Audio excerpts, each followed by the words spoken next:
तो welcome to this series of static noise, जहाँ पे हम देखेंगे कि स्टैटिक सब्जेक्ट्स को कैसे अप्रोच करना है। सबसे पहले we are choosing to deal with environment, but we'll have a look at other subjects that we have to deal with.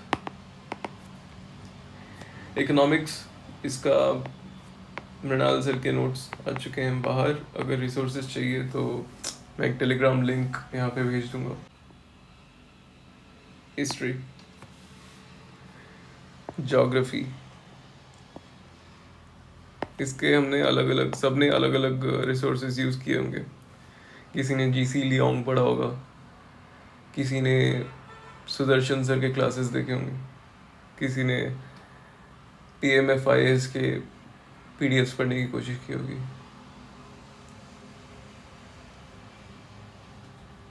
और बहुत सारे नोट्स है, और most commonly most useful I think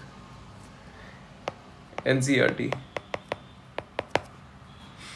science and tech, PSIR, polity और IR अभी के लिए Indian express में जो भी चल रहा है उसके अच्छे एडिटोरियल्स कलेक्ट करते जाओ बस।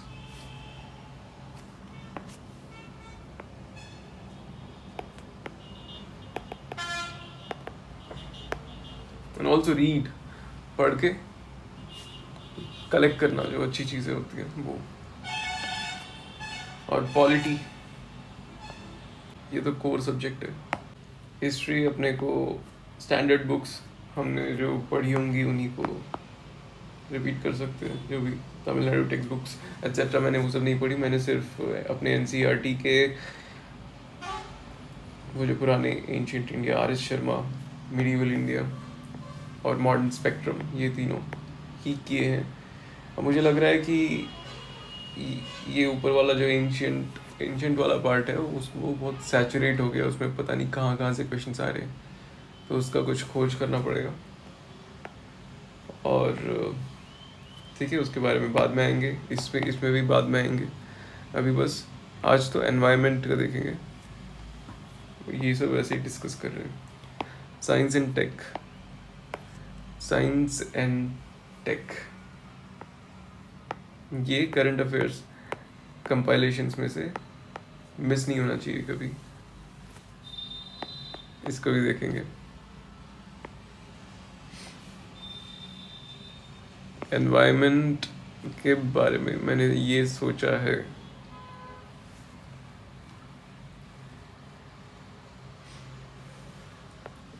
डाउन टू अर्थ एक कंपल्सरीली पढ़ने वाला चीज़ है। एनवायरनमेंट के आंसर्स के लिए, एक पर्सपेक्टिव के लिए, लेटेस्ट हैपनिंग्स, रिसर्च, इन चीज़ों के लिए एडिटोरियल वर्क करना पड़ेगा।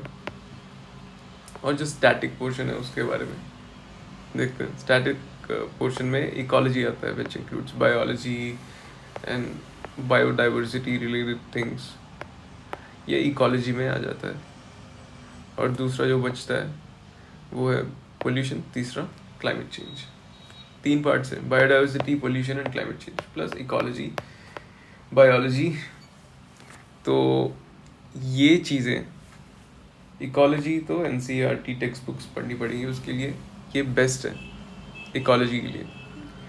और उसमें काफ़ी कुछ और भी समझ में आ जाएगा अगर पढ़ेंगे तो। 11th-12th की टेक्स्ट बुक्स, बापरे, प्लास्टिक्स के बारे में, केमिस्ट्री अगर पढ़ेंगे तो, पोल्यूशन और क्लाइमेट चेंज, इन दोनों के बारे में मैं ये वाला स्टैटिक मटेरियल कवर करना चाहता हूँ। PMFIS का एक एनवायरनमेंट का बुकलेट है लास्ट ईयर का, हर साल आता है। तो वो एक्चुअली उसके 786 पेजेस हैं।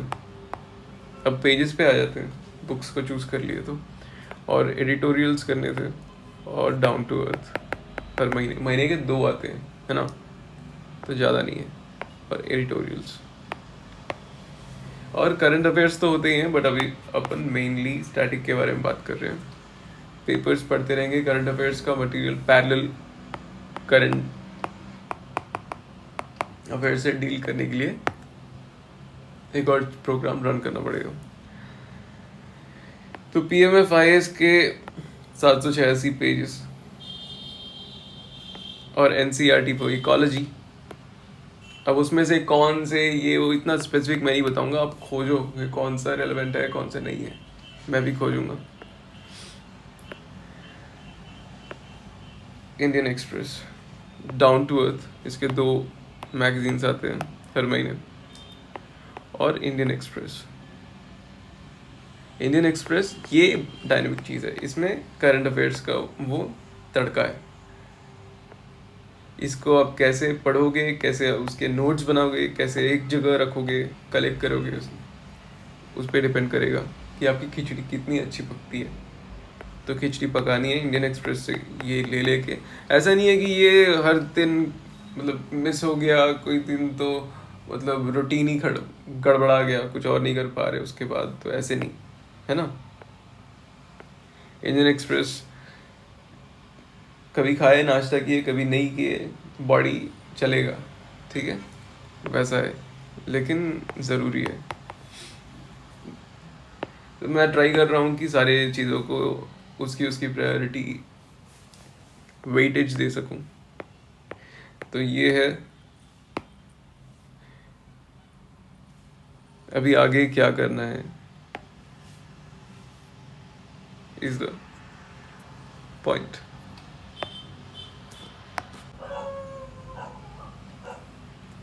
तो ये है ऑब्जेक्टिव्स।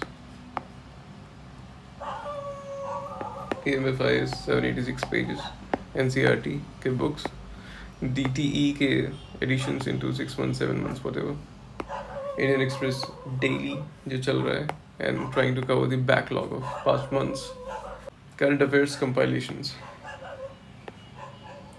को मैंने ऐड किया है इनके साथ। तो यहाँ तक हमें दिख रहा है रास्ता, आगे जब अपन पहुँचेंगे तब आगे का रास्ता दिखेगा। यहाँ से जितना दिखता है वो ये है, और अलग अलग जगह पे हमने देखा है कि कितना कितना दिख रहा है रास्ता करंट अफेयर्स में। जैसे PIB करना है, प्लस IE डेली देखना है, और एक बायजूस का डेली एक मटेरियल आता है वो। इन तीनों को करने पे दिन का कोई न्यूज़ मिस हो सकता है क्या? अगर हो भी गया तो वो करंट अफेयर्स के कंपाइलेशंस मैगजीन्स है ना, वो भी ऐड करेंगे इसमें। अब टाइम कितना है, टाइम कम है, ये क्वेश्चन तो भूल ही जाओ। ये जब आप सोच रहे हैं, या मैं सोच रहा हूँ कि टाइम कम है कि ज़्यादा है, तो सबकॉन्शियसली हम टाइम वेस्ट कर रहे हैं। अगर इतना ही टेंशन है तो वो नहीं सोचते कि कम है ज़्यादा है, हो जाएगा। बहुत टाइम है एक्चुअली, पता है दिन में घंटे घंटे कितने घंटे निकल जाते हैं अगर सीरियसली पढ़ें। उसके लिए बहुत लगता है, बहुत स्पिरिचुअल प्रोसेस है एक जगह बैठ के बाकी सब चीज़ें छोड़ के एक काम करना। ये पढ़ाई के बारे में ही नहीं बोल रहा हूँ मैं, कोई भी काम जो भी करते हैं, बहुत ही स्पिरिचुअल प्रोसेस, रिचुअल के थ्रू आके उस पोजीशन में वो काम अच्छे से हो पाता है।